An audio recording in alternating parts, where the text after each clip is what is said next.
الاغتصاب كاع مره، ويغتصبك هي مليون، ويقدر يقول لك فوجئك انا غنمشي كاع يلاه سيري جري طوالك شحال 5 سنين نخرج على مزيناتي.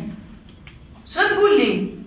لو كان مثلا حنا عندي في الاغتصاب 20 25 حتى 30 عام د الحبس، اي باقي شي واحد يزعم على شي وحده بالزنقه؟ يقول لي لا لا لا لا خويا ما ندويش معاه ملي تسطيت واخا ما عرفت شنو يكون.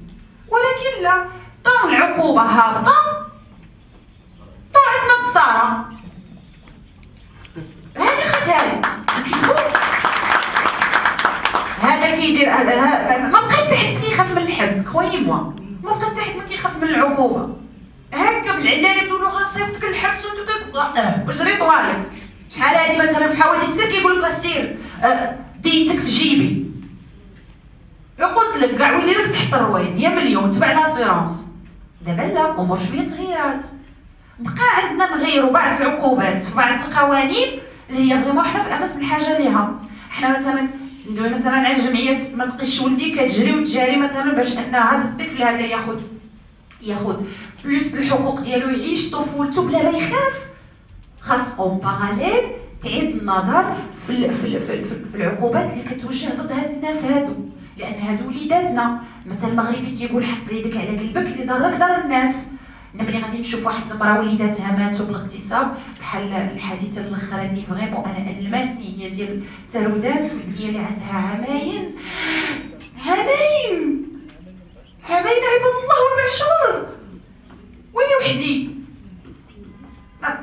ما عرفت دابا كنتخيل تنقول مونيكا الا شدها بين يديه مونيكا، هذا ما خصوش الاعدام، هذا خصو يتعدم وكلشي يتفرج فيه باش يكون عبره لمن يعتبر.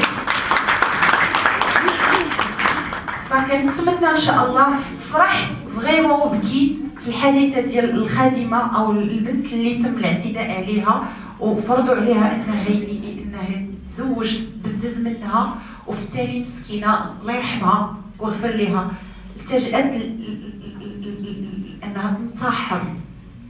هذه اكبر صدمه لينا حنا كمجتمع. كتقول لنا كاملين ما بديتو ديروا ليا والو، واخا انا وحده منكم.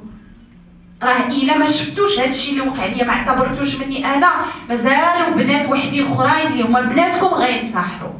فالتغيير اللي حدث في القانون بسبب هذه الحادثه شي حاجه اللي فريمون فرحتني، خلاتني الامل يكون مفتوح على انه ممكن نغيروا قوانين اخرى اللي هي تكون قوانين زجريه، تكون قوانين اللي في صالح وليداتنا، في صالح المجتمع ديالنا ككل، ونبقاو دائما مفكرين ان الطفوله هي المستقبل ديالنا وهي الربح ديالنا. الا فرطنا فيها فرطنا في المغرب كله.